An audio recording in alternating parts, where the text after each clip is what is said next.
Divinity is not manufactured. It is inherent. It is the basis of all expression.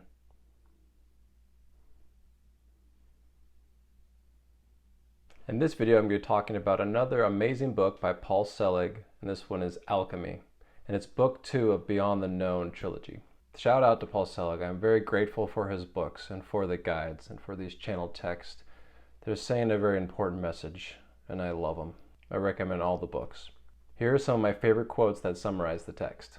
There is never a moment without the presence of the divine, although your availability to it, through personality, persona, identity, may be diminished by your fear, by your idea of what is so, and the importance you give to an outcome that has not yet come. So here the guides are saying the only thing that is blocking us from realizing the divine is our own idea of what we are, which is the persona, the ego, right? And this limited belief is what blocks us from the availability of the divine. Now, the dismantling of persona is a process, and we don't make personality wrong. You have one, it's yours, but it is not you. And that is the key to the teaching.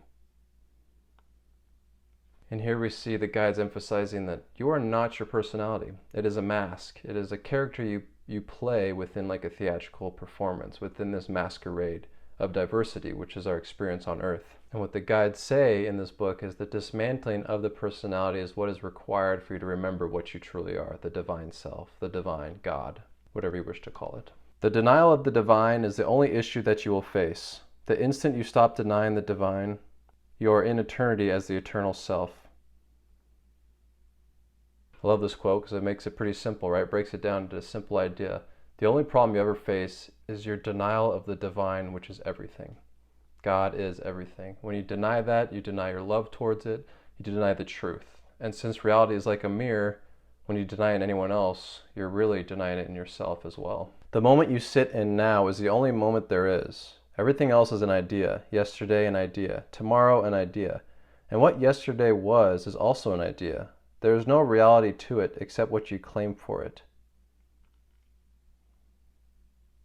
This is an idea that also Bashar, channeled by Daryl Anka, shares, which is you create your past from this moment. This is very mind-boggling because we have this idea of like, no, I know what happened. I have a memory of it. This person did this to me, or I did this. That's what happened. But from Bashar's point of view and the guide's point of view, channeled by Paul Selig, is that you create the past from the now. Now is all that exists.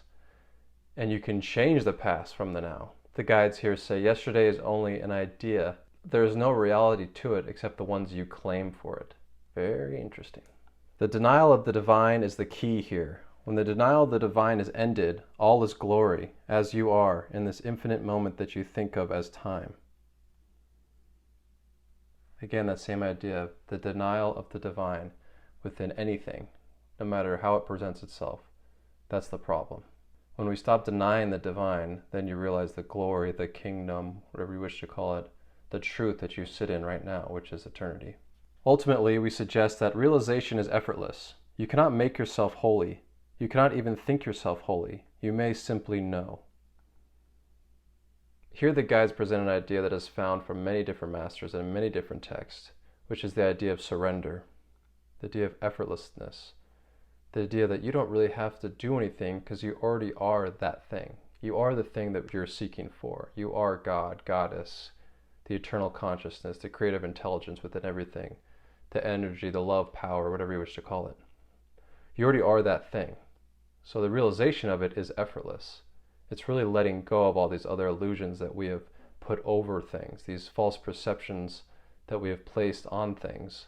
So ultimately, realization is a full surrender to the true self, capital T, capital S, true self. And this quote points out that thinking isn't the way, won't lead you to the realization. Thinking is a tool. It is part of the persona, the mask. It's the knowing, the deep knowing that's already there. So you need to surrender the intellect, the thinking to this deeper knowing within your heart, within your true self. Now, realization comes at a cost, and the cost of realization is what you think, period. What you think, not what you know, but what you think. It is the true self that knows, and realization is indeed a state of knowing. It is truly a surrender to the unknown. and then the knowingness that you are is revealed. The kingdom is made through the awareness of the inherent divine. It is not where you go to take a vacation. It is not where you land to sip a martini after a ridiculously hard life. The kingdom is the presence of God that is called into manifestation through the intent to become what one truly is. Beautiful definition of what the kingdom is. It's the awareness of the inherent divine. Everything in vibration in its altered state is one thing.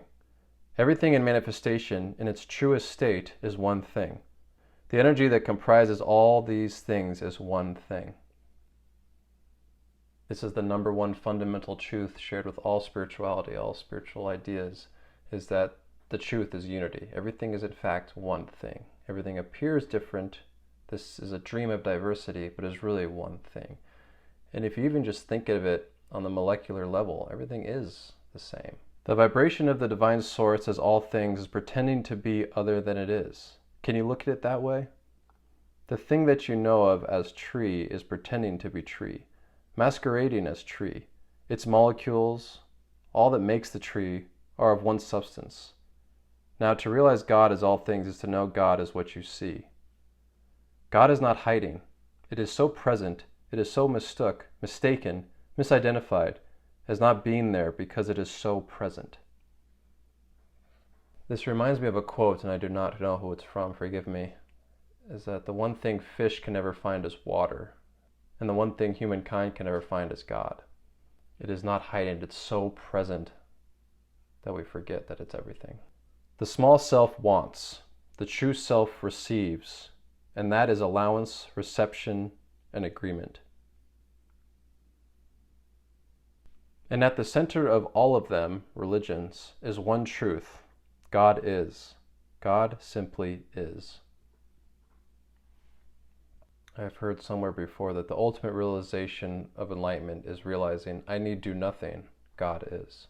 It is letting all the illusion of our perceptions of this dream fall away and realize that really it is all one being, one presence, and you are a part of this one presence.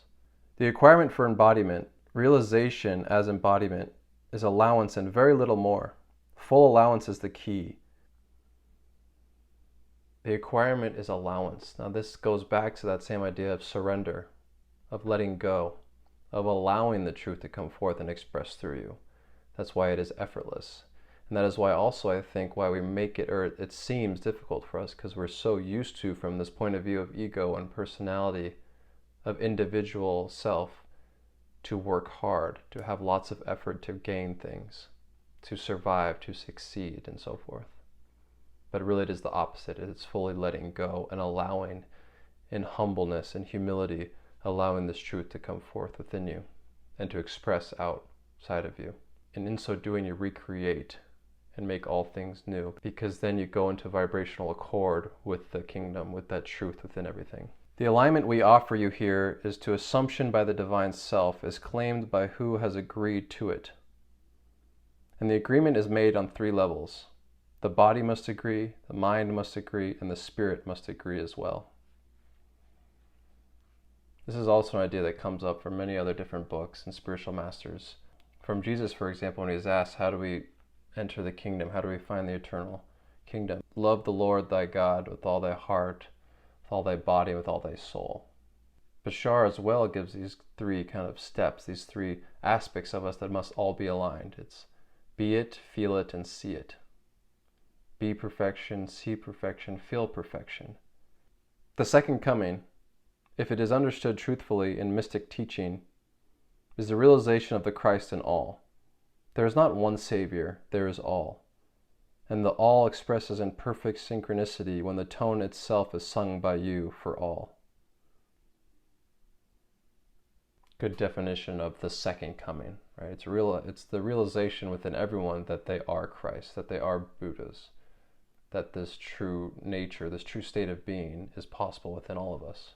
The process here is not what you think. It takes a moment to realize God where the trouble has been. It takes a moment to re-see a situation. You cannot rethink it because the thinking is the issue. You cannot solve a problem by pounding at the problem and making it be what you wish it would be. But you can know love. You can say yes. You can agree to the divine worth. If your brother is suffering, love your brother. If your sister is angry, show her peace. If those people there wish to fight, love them anyway. Do you understand this? This is a time of opportunity. The individual first, and then the collective, at the crossroads of new potential. As we have said many times, nothing is ever claimed until it is first seen as potential. There is potential with peace. There is potential with love. There is no potential, no good potential in fear and damnation. And again, damnation is what you do by denying the light in your brother.